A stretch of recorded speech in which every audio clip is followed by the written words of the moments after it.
On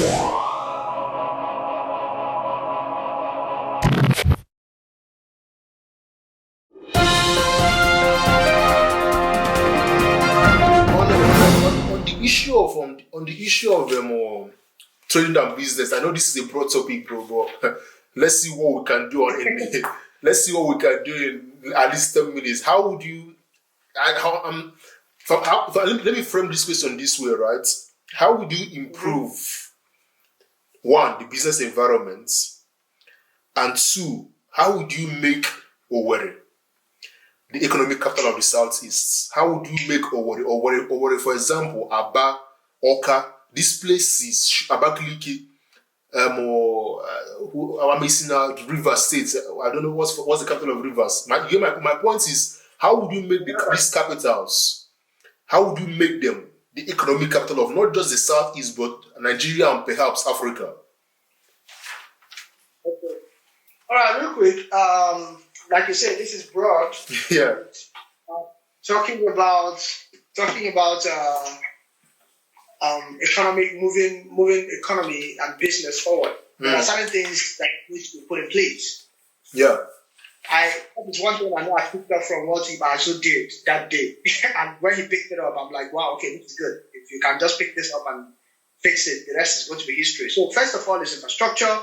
The second is like road. So Owerri has Owerri as a town, because I'm going to talk for Imo State. So, but from there, I know that business is going to move into Aba, which is very close to Owerri, Anambra, which is close to Owerri too, and of course Calabar. Yeah. So first of all,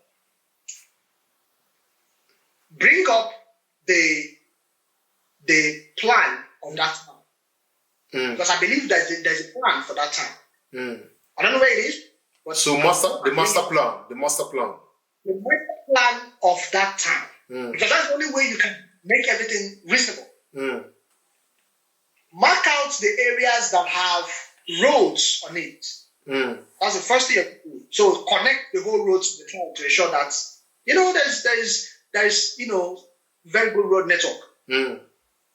So then places where you know that either business have encroached into the road path, or houses have encroached into the road path, you address those things. So if you need to knock down any house, you find a way to, do the policy of compensation. Yeah. Or let's say where I stay right now in Anambra State.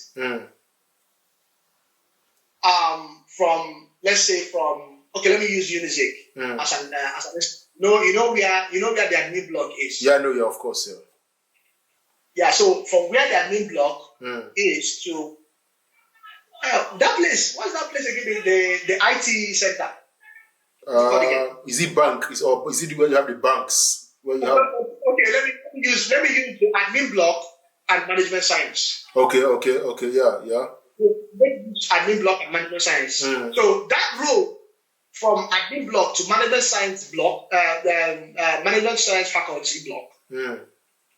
If there are people who live in that area, that because they disobeyed, the plan of the state and built, houses the way they're not supposed to build. Yeah. What are simple?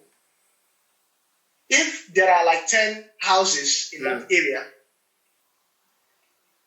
take them to take them to law faculty. Yeah. Where I know that there is a plan and there is a road network. Build houses there. And if you complete like the landlord, which of course I'm going to compensate somehow, if you complete the payment for a building in that place, you take the building. Do you know what I'm saying? So that road that I want to construct there with drainages on both sides and with how large I want the road to be can be achieved. So if I can do those things in those areas, then I'm good to go. So which means there's a peaceful and there's a very good road network, which is what I achieved. Now, the second one is, of course, security. Yeah. When you have roads, which means there are going to be street lights. Yeah. And on those street lights, there will be CCTV cameras. Of course. That cover everything happening around that city. Yeah. 24/7 surveillance. And there are people, because if you put CCTV camera there, which means you have employed people who are going to be monitoring what's happening on those roads. Of course, yeah. And then, of course, while you have such things, then there are lines where you can call police people. Or like you have Amatekun. So those people are going to be uniformed men that are trained to report to the police. They are not to prosecute anybody. They are not to kill anybody. Yeah. But if they get any alert on what is happening, they'll have to report to the police that this thing happened and it's also place. So, but I know that it's going to take time for that police part because the kind of police we have in Nigeria is very terrible. So yeah, it's fascinating. What we bring in people who we have trained. Yeah. So they can now report to them. Yeah, what you said now is fascinating. How in Nigeria up to today we don't even know what phone number to call if you have an emergency. Honestly, man, it's fascinating that, for example, in the UK you have 911 or 999. Sorry, in the UK. In America, it's 911, of course. In Nigeria, up to it's honestly, man. Honestly, it's fascinating. And this 21st century, something as easy as that. Something so easy and so simple. Because imagine if, for example, you have an accident at home, or thieves come to your house, or anything at all, and you need to call that phone number, and that phone number can be can define whether you live or die. That phone number, that call alone, can say whether you get to. It's funny, it's crazy, but let's just go ahead. I don't wanna. let me just let you continue. Okay, so when the plan of the town is put in place, right? When the plan of the town is put in place, then there is security. So what it means that, sorry, I missed one part. After the security part, then the idea of bringing in a standard power supply comes in. Of course, yeah. Now we don't need to hope on the NEPA or the EEDC like they call it or anything. No, I can't hope for them. It's either I partner with them with the ideology that I have, so they can use their facility to give me 24/7 electricity. Yeah. Do you know the reason why I'm saying this? Because they don't. Right now, there's no lights, but I pay the bill. Yeah. So if there is 24/7 power supply, and I tell you that instead of the amount I pay, let's say maybe I pay 2,000 naira, I tell you please, because there is steady power supply. Either we get the power supply from nuclear energy, or from solar energy, or from wind energy. But the fact that anytime you put on the switch in your house, there is current, there's electricity. Yeah. And I tell you, please, what you have to pay is, instead of 2,000 naira, I tell you to pay 3,000 naira. That is what your light bill is going to, depending on, of course, it's going to be metered. Good. So there is revenue coming out of, such things, right? Yeah. Now, if you put those things in place, so, now, after electricity, I'll have to bring in, of course, when I say these things, putting in electricity, there are a lot of electronical professors around the world that you can. There are some in Nigeria now that can call and tell them. Yeah, even companies, lots of multinational corporations. They are winning. Yeah. Please, this is my state. This is what I want. Yeah.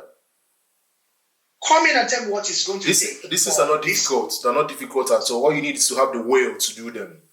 The will. Yeah, you have to have the will to do them. The EEGC is there. Bring them up and tell them this is how we want to work. Yeah. How can we support you to ensure that there is steady power supply? Yeah. So that we don't get to go about rewiring the whole place because we want to bring up an initiative. So we use the structure that is in place already, but then that is improved and enhanced. Yeah. Yeah. Okay. No, go ahead, sorry. After electricity have been taken care of, then of course transportation, which of course I know that the state already has a good transport system. There are Ubers or taxis around. There is keke and there are buses. But then you have to bring in another, like the kind of buses, coach buses that you have in UK. Yeah. So that of course people can actually even in Lagos. Well, yes, and the one in Lagos too. Yeah. So that when you come out of your house in the morning, say, and you want to get to your office place within the next 5 minutes, there is a bus there that will pick you up at a particular time and drop you where you're supposed to go in the next 5 minutes. Yeah. You get what I'm saying? So when there is a good transport system, there is a good road network, there is a good electricity network, bro. Yeah, no, honestly, you said everything that I would have said, because I just want to on the issue of power, for example, I was watching an interview that Innocent did with Arise News. I think that was 2 days ago, and he talked of this issue of power and how it's a big barrier to entry for new entrepreneurs. Because when you calculate the amount of power you're consuming and the amount of money you have to pay, you're like, what's the point? So everything you said, once you have a master plan and once you have enough security, and not just security, but capable world-class security system, you have cameras, you have a power supply, you have good roads, you have transport links, everything will merge and you have a very good business environment. People want to come to your states to trade in your states. Mm-hmm.